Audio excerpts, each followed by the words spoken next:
So hello dear student, কেমন আছো? I hope প্রত্যেকে শুধু ভালো না, ভীষণ ভালো আছো।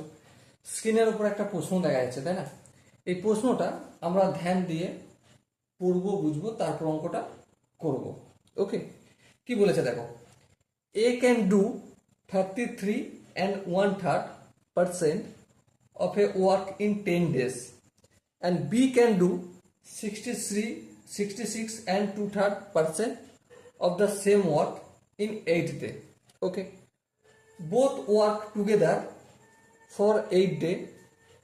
She alone complete the remaining work in 3 days. A and C together will complete 5/6 part of the original work in. মানেটা কি? মানেটা হচ্ছে এটাই যে এ 10 দিনে কোনো কাজের 33.13% করতে পারে, আবার বি ওই কাজেরই 66.23% কাজ করে 8 দিনে। এবারে দুজন মিলে একসাথে প্রথমে 8 দিন কাজ করলো, কাজ করে চলে গেল। তারপর বাকি কাজটা সি 3 দিনে করলো।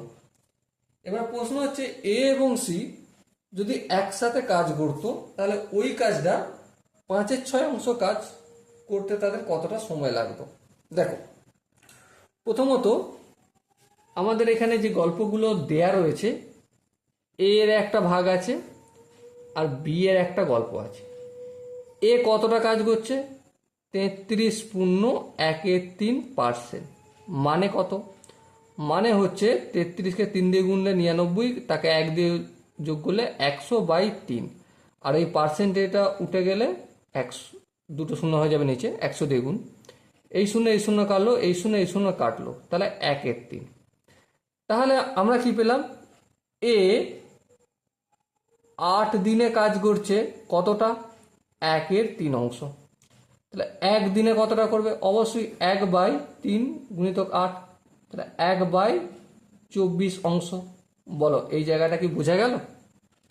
নেক্সট বি এর গল্প কি রয়েছে? 66.2%। তো এটা যদি পূর্ণটা ভাঙি কত হবে? 200/3, আর এই পার্সেন্টটা তুললে এই নিচে 100 দিয়ে গুণ। এই শূন্য এই শূন্য কাটলো, এই শূন্য এই শূন্য কাটলো, তাহলে কি পেলাম? 2/3। এবার দেখো, এই যে বি বি কত দিনে 2/3 কাজ করছে? দেখো কোশ্চেনে বলেছে 8 দিনে। আরে এখানে একটু ভুল হয়ে গেছে, এটা 10 দিনে বলেছিল তো না, এটা 10 দিনে। তাহলে এটা হয়ে যাবে এই 10, আর এখানটা হয়ে যাবে 30। ওকে, বি এই 2/3 কাজটা করছে কত দিনে? 8 দিনে। তাহলে এক এক সরি, এটা একটু ঘুরিয়ে লিখবো। তাহলে বি 8 দিনে করছে কতটা কাজ? করছে 2/3। একদিনে কতটা কাজ করবে? অবশ্যই 2/3 গুণিতক 8, মানে 2/24। একটু যদি কাটাকাটি করি, 1/12। ওকে, তাহলে এ প্লাস বি দুজন মিলে একদিনে কতটা কাজ করছে? এ একদিনে কাজ করছে কতটা? 1/30। হ্যাঁ, বি একদিনে করছে 1/12। হ্যাঁ, এই দুটোকে যদি ভগ্নাংশে যোগ করি কি পাবো? দেখো, 30 আর 12 লসাগু 60 হবে। 30কে 60 দিয়ে ভাগ করলে, এই 60কে 30 দিয়ে ভাগ করলে 2, 2 1-কে 2, 5 12 7 5। সো আলটিমেট কি পেলাম? 7/7। তাহলে এ একদিনে করছে 7/60। এবার তারা কতদিন কাজ করেছে? এ আর বি দুজন মিলে একসাথে, দুজন মিলে একসাথে করেছে 8 দিন, তাই তো? হ্যাঁ, তাহলে 8 দিনে টোটাল কতটা কাজ করছে? একদিনে যতটা করেছে তার সঙ্গে 8 গুণ হয়ে যাবে। তো করে দিলাম। ক্যালকুলেশন যদি করি, 4 2 8, 4 15 60, তাই তো?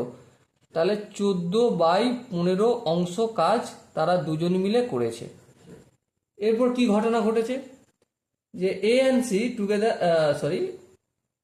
C alone complete the remaining work in 3 day. মানে বাকি কতটা কাজ রইল? বাকি কাজ 1 মাইনাস 14/15, তাহলে কত হবে? 1/15। এই কাজটা সি করেছে কত দিনে? 3 দিনে। তাহলে এক অংশ কাজ করতে সময় কত লাগবে? 3 ইন্টু 15, তার মানে 45 দিন, তাই না? এটা কি যদি একটু ক্যালকুলেশন করে নিই, সি 45 দিনে কাজ করছে এক অংশ, হ্যাঁ, তাহলে একদিনে কতটা করবে? 1/45 অংশ। তাহলে সি একদিনে কতটা করে সেটা পেয়ে গেলাম। এর বাকি কাজটা কে কে করেছে? এ আর সি। তাহলে এ প্লাস সি দুজন মিলে একদিনে কতটা কাজ করবে? এ এর আমরা বের করেছি, হ্যাঁ, কতটা? এই দেখো, এই একদিনে কাজ করে 1/30 অংশ। তাহলে এই 1/30 প্লাস সি একদিনে কতটা করেছে? কাজ করেছে 1/45। যদি যোগটোগ করি কি পাবো? লসাগু 90 হবে। এটা 3 প্লাস 2 মানে 5/90। কি করে হলো? আই হোপ, আমি ধরে নিচ্ছি তোমরা এটা জানো। ওকে, এবার দেখো 5 1 5, 5 18 90, তাই তো? তাহলে 1/18 অংশ। তাহলে এ প্লাস সি দুজন মিলে একদিনে করছে 1/18 অংশ। এটা যদি একটু ঘুরিয়ে দিই, এ প্লাস সি 1/18 অংশ কাজ করছে কত দিনে? একদিনে। এক অংশ কত দিনে কাজ করবে? 18 দিনে। তাহলে কতটা করতে বলেছে তাদেরকে? 5 এর 6। তাহলে 5/6 অংশ কাজ করবে কত দিনে? 18 ইন্টু 5/6, 6 1 6, 3 6 18। সো কি হলো? 3 5 15 দিন। ওকে, সো ডিয়ার স্টুডেন্ট, এখানে যে 4টে অপশন আছে তার মধ্যে কোন অপশনটা ঠিক? অবশ্যই 4 নম্বর অপশনটা সঠিক আনসার। সো আশা করি প্রত্যেকের প্রতিটা স্টেপ বোঝা গেছে। যদি কোনো স্টেপ বুঝতে অসুবিধা থাকে, ডাউট থাকে বা কনফিউশন থাকে, তার জন্য কি করতে হবে? কমেন্ট সেকশন খোলা রয়েছে। ওকে, সো দেখা হচ্ছে পরবর্তী সেশনে। ততক্ষণ পর্যন্ত ভালো থেকো, সুস্থ থাকো এবং জয় হিন্দ।